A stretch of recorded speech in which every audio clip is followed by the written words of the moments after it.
He heard the noise. He heard the disrespect. He heard everybody disrespecting him. And Jaylen Brown once again came out and delivered for this Boston Celtics team, tying his career high in the playoffs with a 40-point bomb for this squad to take a 2-0 lead. The Celtics have finally secured a Game 2 in this playoffs. They are going to Indiana with that lead, and they were fantastic tonight. Also, Joe Mazzulla made a key adjustment, bringing in Oshae Brissett, and he was a difference maker for this team offensively and defensively. We're going to be breaking down all of that and more on this episode of Celtics Digest. I'm Bruce Veliz.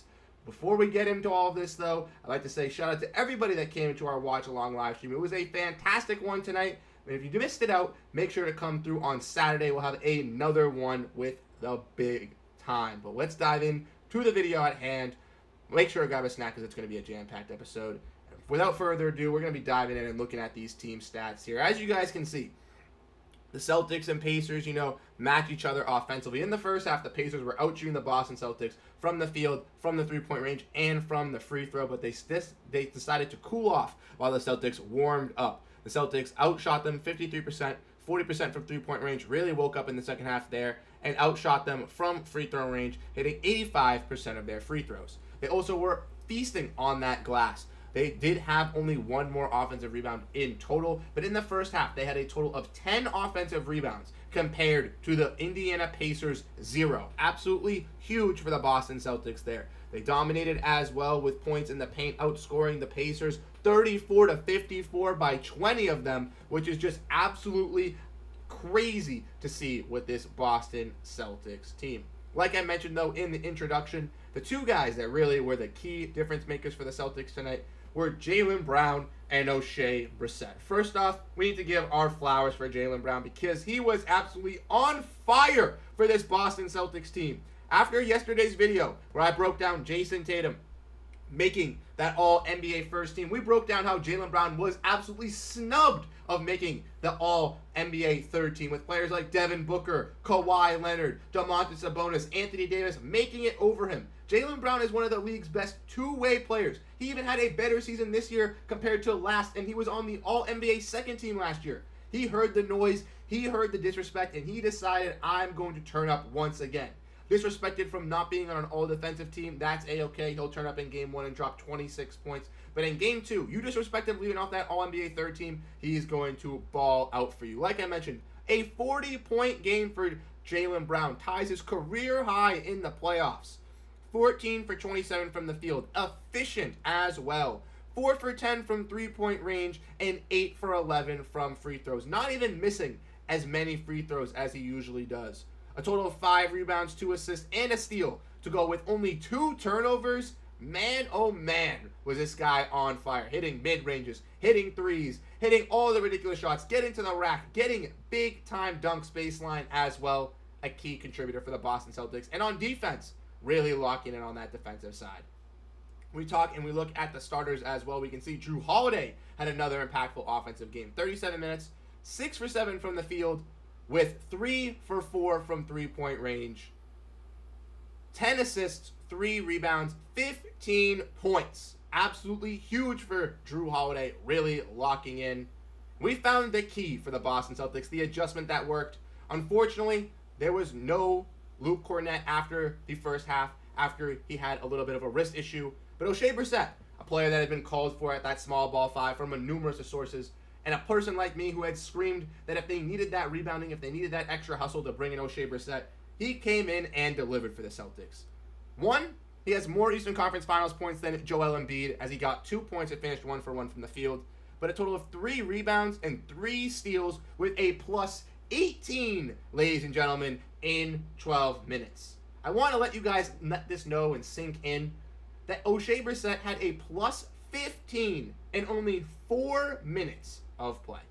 Absolutely ridiculous from a guy who has gotten no playoff life, no playoff exposure this whole entire time. A grit guy, a hustle guy, a guy who I've seen since Syracuse really bought in, tapped in, and got revenge versus his old team in the Indiana Pacers.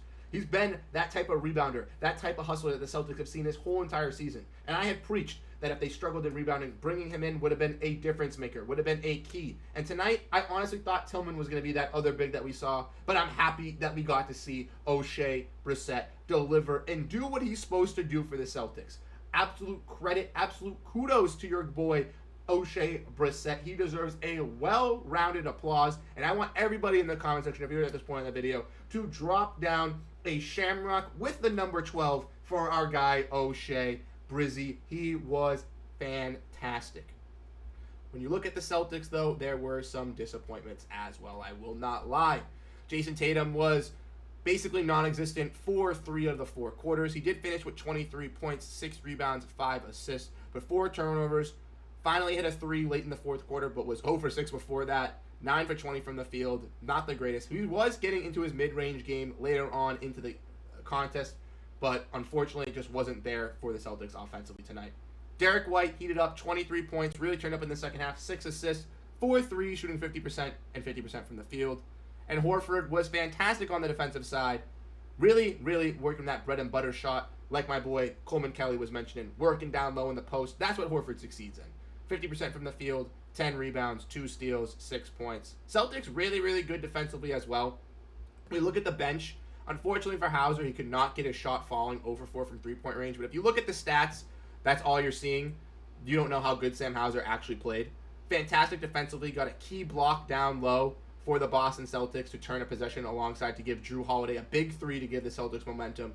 And multiple of his threes were barely not falling. Rimming in, rimming out, basically all the way down and then popping up. Just not an overall great shooting night for Hauser, but a great intangible night for him as well. And then, like I mentioned, Payton Pritchard, 4 for 6 from the field, really good for the bench, 2 assists, 12 points, really turned up, had a good game 1 as well, hitting some big-time shots. But Luke Kornet is the guy that is injured, has that wrist concern, and now with Porzingis obviously down, and now Luke Kornet having this wrist injury, that's not good for the Celtics. Having more and more front court guys hurt is not great, especially the tall, lankier ones. I know Al Horford, Tillman, Brissett, they could be great big men, but they're not, the tall guys that are going to be able to guard the Rudy Goberts in the series and stuff like that. They don't have that, long arm length ability, in my opinion, that I like to see on some of the centers to guard up against some of those big-time centers. So I like to see some changes. We look at the Pacers. We can see Siakam really dominated, 28 points. Nembhard had 16. Nesmith turned up in the first half, but then disappeared in the second. Obi Toppin had 11 again. McConnell was trying to get to his spots, trying to get this team working. And then we all know that Tyrese Haliburton got hurt, did not come back in the second half. Finished with 10 points, 4 rebounds, 5 assists. And the Pacers have no timetable return or no estimation for Tyrese Haliburton. So the narrative is going to be, the Boston Celtics beat another injury-riddled team. They took down another injury-riddled team. But once again, the Boston Celtics have the best team construction roster. They have the executive of the year. That's not our problem. They got the number 1 record in the entire NBA because they actually tried. And when you look at other teams, it's not our fault Tibbs runs the Knicks into the ground. It's not our fault that a Joel Embiid can't stay healthy for 50 or 60 games. It's not our fault that the Heat, basically load manage their whole entire team for the rest of the season. It's not my fault that Damian Lillard had to turn up because Giannis got hurt and give too much pressure to then injure himself. Not my fault that the Pacers, Magic, and Cavs, the actual young, fun, exciting teams, outperformed the veteran teams because they actually know how to work their CBA. That's not my issues. That's not my problems. The Celtics make it to the finals. If they win a championship, they still win a championship. They hang a banner over their heads. It's still a win. So there's nothing to critique and nothing to get frustrated about. But once again, the Celtics have found their key. Oshae Brissett has been a huge difference maker for this Celtics squad. The adjustment Button Joe Mazzulla made was impeccable, impactful, and huge. And we saw a step up defensively, especially in the second half and early on in the second quarter. We did see some, parts where they did fall asleep in the third with Siakam going off, and in the second, with some of their guys coming back into life when the Celtics got that 20.0 run. But ultimately, the Celtics still got a commanding win versus Indiana Pacers squad. Finally locked up a Game 2 victory, which makes me happy as a fan, makes me ecstatic to see. Once again, 126-110 victory for the Boston Celtics here. I'm absolutely ecstatic. I'm absolutely very happy, smiling ear to ear. We're going to Indiana up 2-0, and I think that we're going to be able to wrap this series up in 5 games. Let me know what you guys think down below in the comment section. What are your guys' reactions? How are you guys feeling? No comment of the day, as I just wanted to get this video out ready to go for you guys. But tomorrow, with more news, more updates, we'll have all that breaking down. If you guys are at this point in the video, are not subscribed yet, make sure to hit that subscribe button. We're less than 70 subscribers away from our goal of 4,000 by the end of the playoffs, and it would mean the world to me if you guys subscribed and hit that button. Catch you guys in the next video. Like I said, the Celtics secured the Game 2 win, finally go up 2-0 in a series, and we can rejoice going to bed tonight. Thank you guys so much. I'm Bruce Veliz. I'll catch you guys in the next video. Peace out and go Boston Celtics.